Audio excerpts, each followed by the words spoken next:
A great goalkeeper will use this foot dug into the ground to launch themselves in an explosion along the ground.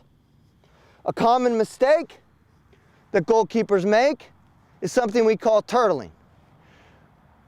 When you step in the direction you're moving and you try to dive from too high a distance, your hands will come down, this hand will shoot in because your brain doesn't like a crash, and it will pull you in to prevent a crash, unable to do anything but reach for the ball. The way to combat that is to get lower to the ground. 3 times to this side looks like this. Step, down, shoot. Sliding along my armpit. Back in a ready position, weight forward, step, down, shoot. Notice each goalkeeper is using their left foot to explode themselves into the dive. Step, down, shoot. Hand position on the low dive is important. We are actually given 3 hands because the ground is our 3rd hand. The first hand is always our low hand. It must shoot along the ground, along our armpit, and that's the hand that can reach further. That's the hand that will usually make initial contact with the ball, and it may be the hand that helps us parry the ball away if we know we cannot hold it. If we can hold it, our top hand is on top of the ball, again creating a W or a box. As our hand attacks the ball, the ground is the 3rd hand, so we don't lift the ball up. We maintain security. If the ball is shot and it extends us, our hand position would be like this. If the ball is shot in close, our hand position is always attacking forward. Most young goalies will make the mistake of allowing the ball to come in here and trying to play it in this area. There's no way to absorb the ball. Again, we have our ribs and our elbows as a barrier, and we're unable to successfully hold the ball, creating rebounds. So it's important that no matter where the ball is shot on our low dive, our hands are always attacking out, no matter where the ball is. We have 1 hand on top, 1 hand behind, and the ground's the 3rd hand. The footwork for the low dive, again, always begins in step in the direction I'm moving. My hands shoot to the ball. The footwork for a ball that's close is just that. This step is not for distance, it's for momentum. I must get myself moving in the direction of the ball, and my hands must be the immediate part of my body that begins to move. Always attacking the ball out, always stepping in the direction I'm moving, with 1 hand behind and 1 hand on top. If the dive is a little bit further, I have to add a shuffle. So again, the footwork from earlier comes into play. I have to be able to take a shuffle and then step in the direction, down, and shoot.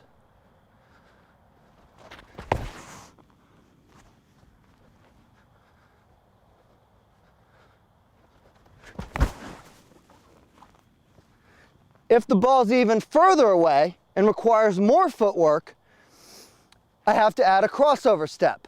So my dive goes from step down shoot to shuffle step down shoot to now adding a crossover.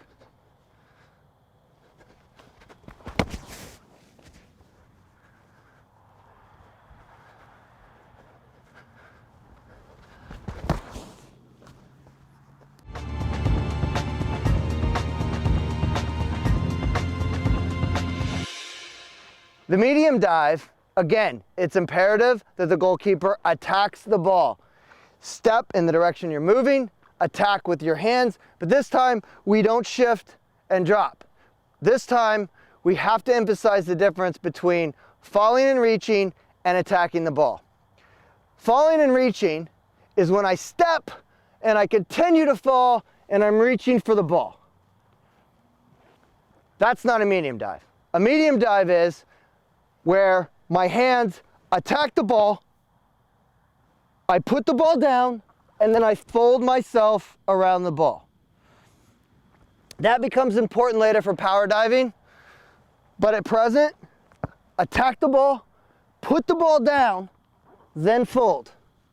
So we're very much in control of our body and the ball during a medium dive. The way to begin and practice a medium dive is simply to drop the ball, attack it, put it down, and fold. Low dives and medium dives take care of a large percentage of shots the goalkeeper will face. But coming up next, we're going to talk about power dives.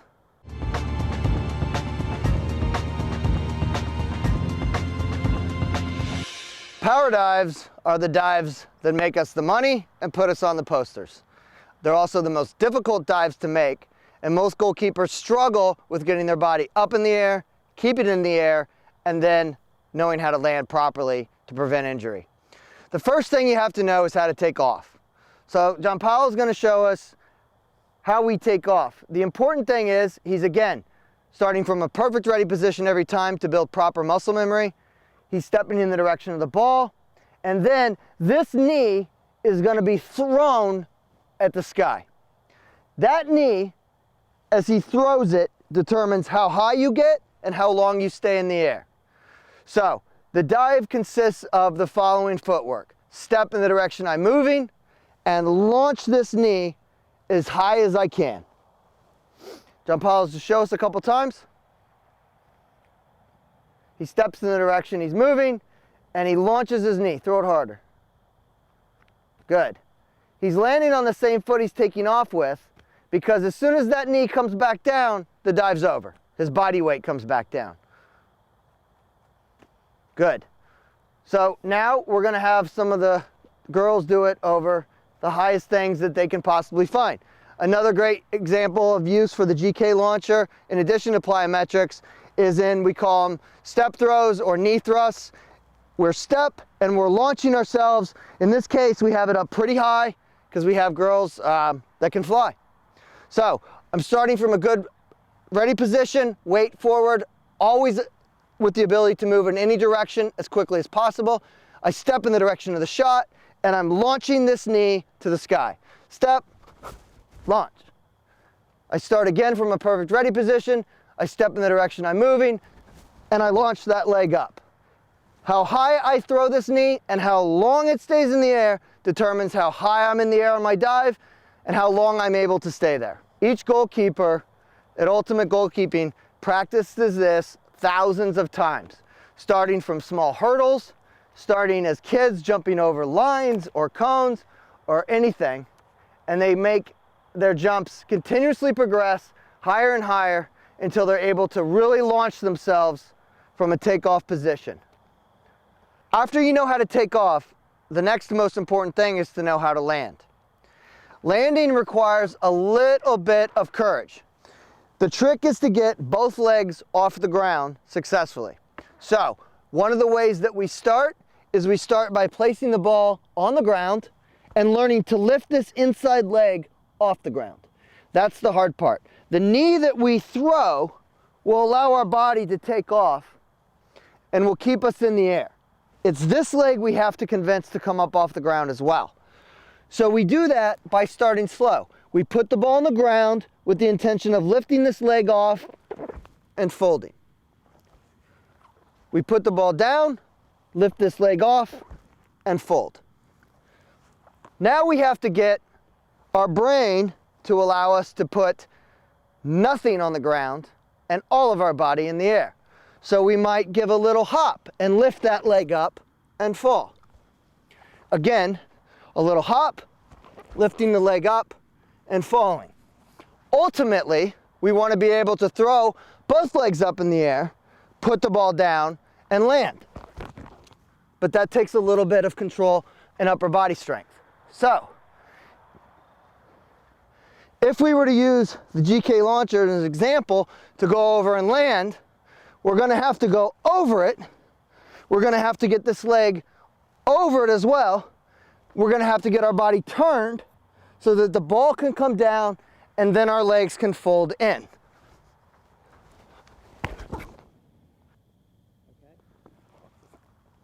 So we start from the very small, over a line, over a cone, and we end with the very big. As you progress, you can go over hurdles, you can go over cones, you can go over the GK launcher at various heights. It doesn't matter, as long as you convince this leg to come up off the ground as well. So, start it up.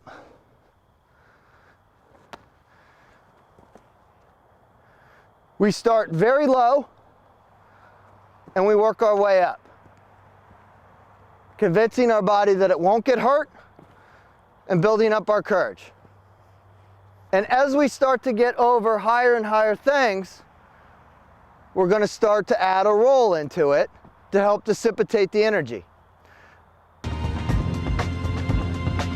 When we were talking about low dives, we talked about the importance of the low hand because as it reached out, it gave us greater length than the crossover hand. It's the opposite for the power dive. There's a lot of balls that we won't be able to hold. We'll be stretched as high and as far as we can stretch for. In that case, we want to use our cross hand or the top hand to make the save. The difference is inches sometimes, and that's usually what we need. In addition, when I go with this lower hand towards this ball, and I'm out of juice from my dive, and my energy is gone, I'm falling straight down. So I have almost no energy left to play the ball wide. I'm relying solely on the velocity of the ball to try to assist me, and sometimes it's just not enough. But when we use this top hand, we have the energy from our body into this. So as my body's coming across and starting to turn, I have all 100 and however many pounds you weigh, or 200 pounds in some cases, to help push the ball wide. Especially on balls that are thrown very high, the only way I'm going to be able to reach them is with my top hand. The power dive, when put together, is an elegant save using the configuration of your body, the ability to turn yourself in the air, and the velocity of the ball to make a save. Oftentimes it's simply fingertips when done properly, which will allow us to deflect the ball wide. When we catch it, it makes for a much better landing and allows us to use the ball to help absorb. When we can't catch it, we simply roll and allow the energy to dissipate through our roll into the ground.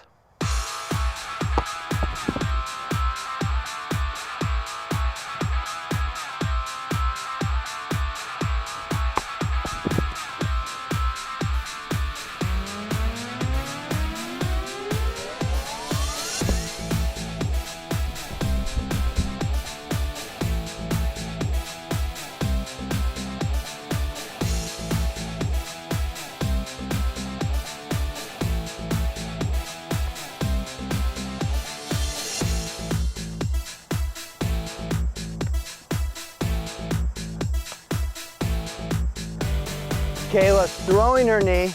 She used her top hand to make a great save.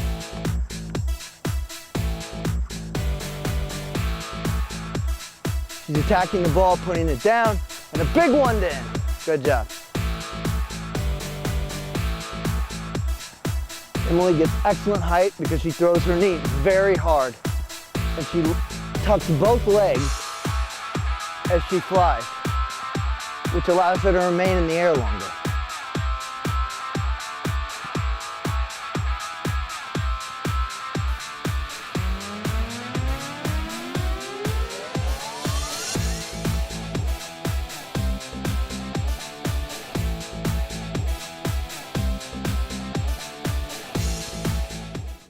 This is a good drill that we use that incorporates many of the things that we've talked about thus far.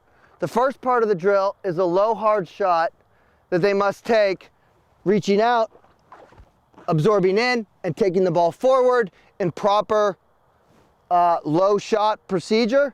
Second thing they're going to do immediately after that is roll the ball back to me. She's going to have to cover the length of the goal and save a one-touch shot before it goes in between these two cones. She immediately makes that save, stands up, she gets set here, and power dives to make the next save. So the drill incorporates a lot of what we've worked on. It's an excellent fitness drill for goalkeepers, and it's also very difficult.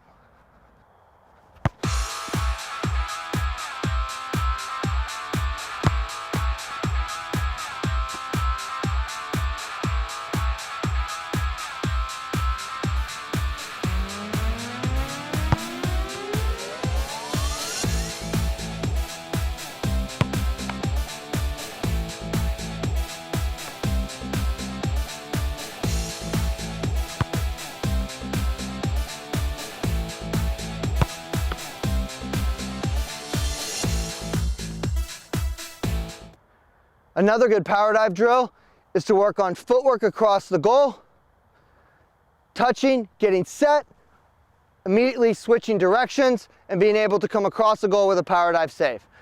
If done 5 to 10 to 15 times, it's also an excellent workout.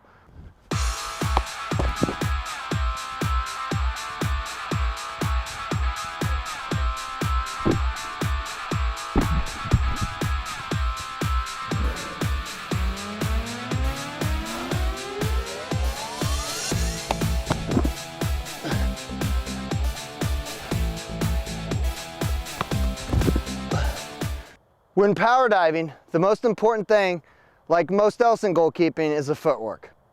You must start from a perfect ready position, step in the direction that you're moving, launch your opposite knee to the sky, reach across with the cross hand to parry, fly with both hands, catch, allow your body to turn, put the ball down, and fold. But again, it's the footwork that will get you up to the sky.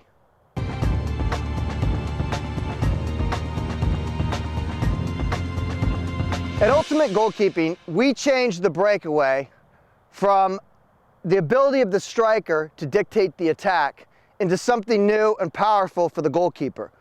We dictate to the striker the only attack they will be allowed to make. And we do this in 4 fundamental parts. The first is we match the speed of the striker. The second is we force the striker into a particular area that what we want. The third part is we use the angle of attack to shut down the striker. And the fourth part is we use the rule of 6 feet and the rule of 2 feet to eliminate any space the striker has to put a ball past the goalkeeper. So, backing up and working in reverse, we're going to talk about the angle of attack first.